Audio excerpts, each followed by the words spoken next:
जिला कांग्रेस अनुसूचित जाति विभाग बिलासपुर चलाएगा बूथ स्तर पर कांग्रेस कार्यकर्ताओं से मिलने का अभियान। रमेश चंद कौंडल। जिला कांग्रेस अनुसूचित जाति विभाग बिलासपुर की बैठक जिला अध्यक्ष रमेश चंद कौंडल की अध्यक्षता में जिला कांग्रेस कार्यालय इंदिरा भवन में की गई। बैठक में बिलासपुर जिला की चारों विधानसभा क्षेत्रों से उपस्थित हुए पदाधिकारी और कार्यकर्ताओं को संबोधित करते हुए रमेश चंद कौंडल ने कहा कि अनुसूचित जाति वर्ग एक कांग्रेस पार्टी का विश्वास है और कांग्रेस पार्टी भी अनुसूचित जाति वर्ग की विश्वास है।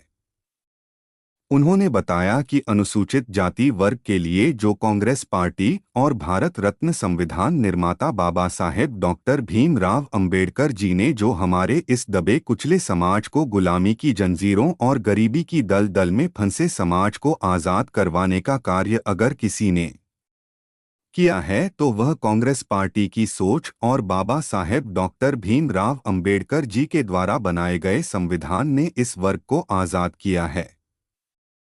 रमेश चंद ने बताया कि हमारा अनुसूचित जाति समाज को संपत्ति रखने का अधिकार नहीं होता था। हमारे इस दबे कुचले समाज को साहूकारों के घर मजदूरी के सिवाय कोई काम नहीं दिया जाता था, जिसमें बूढ़े से लेकर बच्चों तक के सभी परिवार लोगों के घर में मजदूरी करके उससे उनकी और उनके बच्चों की रोजी रोटी चलती थी। कांग्रेस पार्टी की सोच ने उस समाज को आज़ाद करवाने के लिए बाबा साहेब डॉक्टर भीमराव अंबेडकर जी के द्वारा बनाए गए संविधान के अनुसार इस जो दबे कुचले समाज को समानता का अधिकार दिया था, उस समानता के अधिकार को ध्यान में रखते हुए गुलाम समाज को आज़ाद करवाने का कार्य किया है। कांग्रेस पार्टी की सोच के अनुसार देश को स्वतंत्रता प्राप्त हुई तथा बाबा साहेब डॉक्टर भीमराव अंबेडकर जी के बनाए गए संविधान में दबे कुचले समाज को समानता का अधिकार प्राप्त हुआ है। रमेश चंद कौंडल ने कहा कि अनुसूचित जाति वर्ग के लोगों को गुलाम बनकर साहूकारों के खेत में काम करके उनके इशारों पर गुलाम होकर कार्य करना होता था। कांग्रेस पार्टी ने उन गुलाम गरीब परिवारों को जब गुलाम होकर लोगों के घरों में कार्य करते देखा तो जल्दी से मुजारा कानून लाकर जिस जमीन में जो बंधुआ मजदूर काश्तकार कार्य करता था, वह जमीन उसी बंधुआ मजदूर व काश्तकार को देकर उस बंधुआ मजदूर को उसी जमीन का मालिक बनाया। उस फैसले से अनुसूचित जाति वर्ग को लाभ हुआ, जो कांग्रेस की सोच के अनुसार हुआ। लेकिन अनुसूचित जाति वर्ग को तो लाभ हुआ, परंतु जिनकी जमीनें मुजारा कानून 44 गुना के तहत जमीनें गई, वो लोग कांग्रेस की सोच के खिलाफ हो गए और वो लोग दूसरी पार्टियों में शामिल हो गए, जिससे कांग्रेस पार्टी का वोट बैंक कम हुआ था।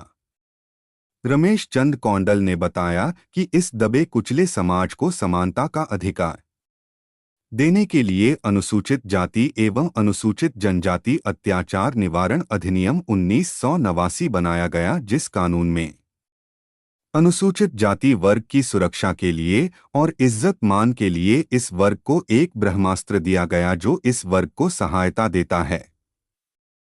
इस कानून के तहत जब भी पुलिस थाने में मुकदमा दर्ज होगा तो सुनवाई के लिए डीएसपी लेवल के पुलिस अधिकारी छानबीन करेंगे। इतना ही नहीं, मुकदमा दर्ज होते ही सरकार की ओर से सामाजिक न्याय एवं अधिकारिता विभाग के माध्यम से पीड़ित अनुसूचित जाति वर्ग के व्यक्ति को कुछ राशि देने का प्रावधान किया गया है। यह कानून अनुसूचित जाति वर्ग को शक्ति प्रदान करता है। इस कानून का विरोधी राजनीतिक दलों ने बहुत ज्यादा विरोध किया और इस कानून के खिलाफ लोग सड़कों पर उतर गए, लेकिन कांग्रेस पार्टी ने गरीब लोगों और दलित लोगों की उस पीड़ा को समझते हुए यह कानून बना दिया। इस कानून को लागू करने के बाद दूसरी जातियों के लोग विरोध करने के बाद उन्होंने कांग्रेस पार्टी से किनारा कर लिया और उससे कांग्रेस को मार खानी पड़ी। रमेश चंद ने कहा कि अनुसूचित जाति वर्ग को कांग्रेस पार्टी ने मां का दर्जा देकर उसकी सुरक्षा के लिए अपना वोट बैंक दांव पर लगा दिया, लेकिन हमारा यह अनुसूचित जाति वर्ग कांग्रेस पार्टी की उस कुर्बानी को भूल रहा है। जिला कांग्रेस अनुसूचित जाति विभाग के अध्यक्ष रमेश चंद कौंडल ने कहा कि देश के संविधान में उस भगवान रूपी इंसान बाबा साहेब डॉक्टर भीमराव अंबेडकर जी ने देश के हर वर्ग को सुरक्षा और समानता का अधिकार दिया, उसको भुलाना नहीं चाहिए। जिस संविधान को बाबा साहेब डॉक्टर भीमराव अंबेडकर जी ने बनाया था, उस सोच से आज अनुसूचित जाति वर्ग और कमजोर वर्ग सक्षम हुआ है। रमेश चंद ने बताया कि कांग्रेस पार्टी की सोच हमेशा गरीब लोगों के हित में रही है। इस कमजोर वर्ग को संपन्न बनाने देश में कांग्रेस सरकारों के समय बहुत कुछ मिला है। गुलामी की उन जंजीरों से आज़ाद करवाने में कांग्रेस पार्टी ने अपना बहुत कुछ खोया है, लेकिन कमजोर वर्ग को आज़ाद करवाया है। रमेश चंद ने कहा कि कांग्रेस की और बाबा साहेब डॉक्टर भीमराव अंबेडकर जी की सोच से महिलाओं को समानता का अधिकार और संपत्ति का अधिकार प्राप्त हुआ। रमेश चंद ने बताया कि कोई समय ऐसा भी होता था कि एक पुरुष कई शादियां कर लेता था। बाबा साहेब डॉक्टर भीमराव अंबेडकर जी के द्वारा लाया गया हिंदू कोड बिल, जिस बिल में महिलाओं को समानता का अधिकार, संपत्ति का अधिकार प्राप्त होता है, और उस कानून में सिर्फ एक ही शादी करने का प्रावधान किया गया। पूर्व काल में कुछ ऐसे भी समय होते थे कि दुर्भाग्य से अगर किसी व्यक्ति की मौत हो जाती थी, कोई व्यक्ति भगवान को प्यारा हो जाता था, तो उसकी विधवा औरत को उसके पति की जलती हुई चिता पर जिंदा रखकर जलाया जाता था, जिसको सती प्रथा का नाम दिया जाता था। लेकिन बाबा साहेब डॉक्टर भीमराव अंबेडकर जी के द्वारा लाए गए हिंदू कोड बिल में महिलाओं को समानता और जीने का अधिकार दिया गया है, और इसके अलावा महिलाओं को आरक्षण का प्रावधान किया गया, जिस आरक्षण को कांग्रेस सरकारों ने लागू किया, जिस आरक्षण के माध्यम से हमारी माताएं, बहनें, बेटियां आज न्यायपालिका, कार्यपालिका, विधान पालिका में कार्य कर रही है। इतना ही नहीं, पूर्व प्रधानमंत्री स्वर्गीय राजीव गांधी जी के द्वारा पंचायती राज संस्थाओं को जब शक्तियां प्रदान की गई, तो उसमें महिलाओं को भी आरक्षण का प्रावधान किया गया, जिस आरक्षण की वजह से आज पंचायत प्रधान से लेकर जिला परिषद अध्यक्ष तक महिलाओं को समानता मिली है। रमेश चंद ने कहा कि कमजोर वर्ग पूर्वकाल में साहूकारों से कर्ज लेकर अपना घर चलाते थे, जिसके बदले उस वर्ग को साहूकारों के घर और खेतों में मजदूरी करनी होती थी। मजदूरी कर कर के भी कर्ज वापस नहीं होता था।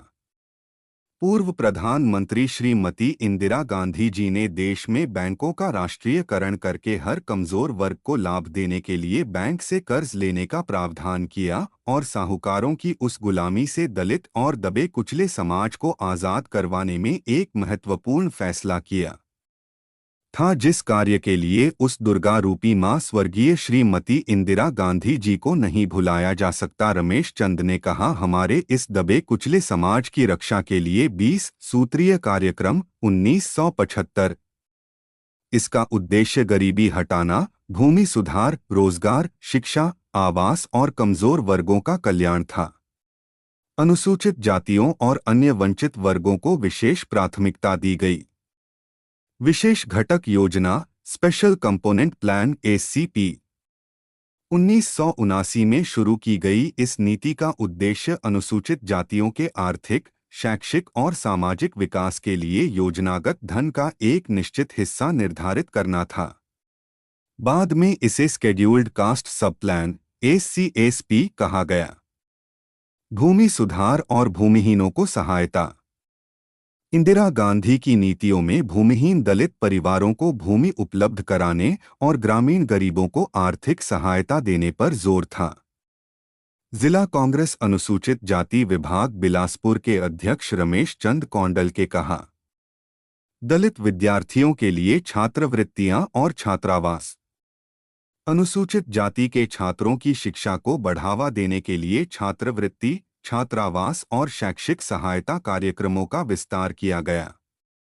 सफाई कर्मियों और कमजोर वर्गों के पुनर्वास के प्रयास। मैला ढोने जैसी अमानवीय प्रथाओं से जुड़े परिवारों के पुनर्वास और आर्थिक विकास के लिए योजनाएं चलाई गईं। रमेश चंद कौंडल ने बताया कि हमारे अनुसूचित जाति वर्ग को यह भी ध्यान रखना चाहिए कि अनुसूचित जातियों के लिए आरक्षण की संवैधानिक व्यवस्था पहले से लागू थी, लेकिन इंदिरा गांधी सरकार ने उसके क्रियान्वयन और कल्याणकारी योजनाओं के विस्तार पर विशेष जोर दिया।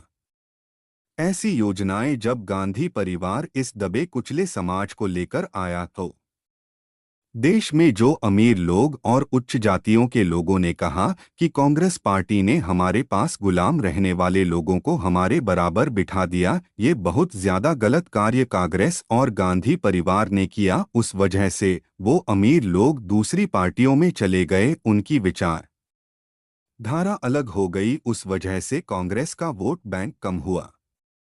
रमेश चंद कौंडल ने कहा, जिस समाज की उन्नति और तरक्की के लिए कांग्रेस पार्टी ने कड़े फैसले लिए और दबे कुचले समाज को गरीबी की दलदल से ऊपर उठाया, वो लोग आज दूसरी पार्टियों से मिलकर कांग्रेस पार्टी के खिलाफ चल रहे हैं।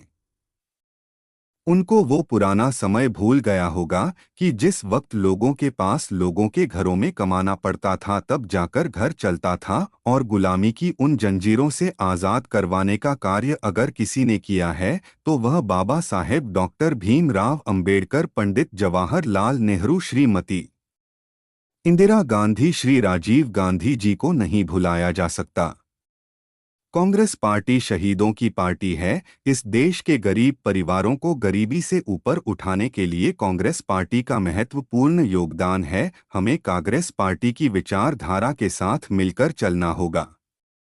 हिमाचल प्रदेश में कांग्रेस की सरकार में मुख्यमंत्री ठाकुर सुखविंदर सिंह सुक्खू जी भी उसी विचारधारा को आगे लेकर सरकार चला रहे हैं। रमेश चंद ने कहा कि प्रदेश सरकार ने उन बच्चों को गोद ले लिया जिन बच्चों का दुनिया में कोई नहीं था। उन बच्चों के लिए सुख आश्रय योजना के द्वारा उनकी शिक्षा, रक्षा, उनका भविष्य, उनकी तरक्की पर विशेष ध्यान दिया जा रहा है।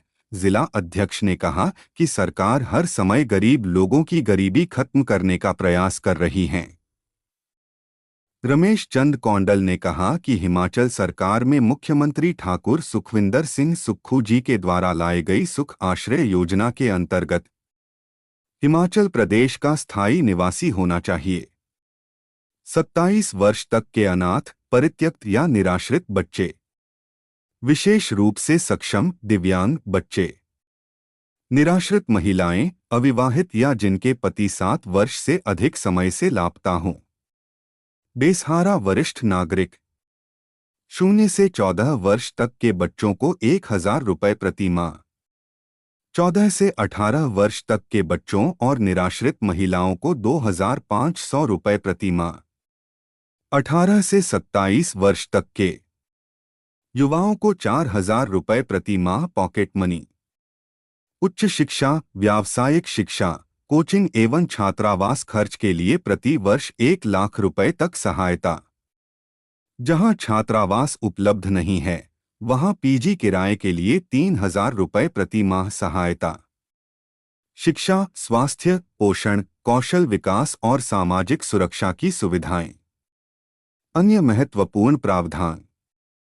पात्र बच्चों को चिल्ड्रन ऑफ द स्टेट, राज्य के बच्चे का दर्जा दिया गया है। सरकारी देखरेख में रहने वाले बच्चों की उच्च शिक्षा, रोजगार और पुनर्वास में सहायता। पात्र बालिकाओं के विवाह के लिए भी आर्थिक सहायता का प्रावधान है।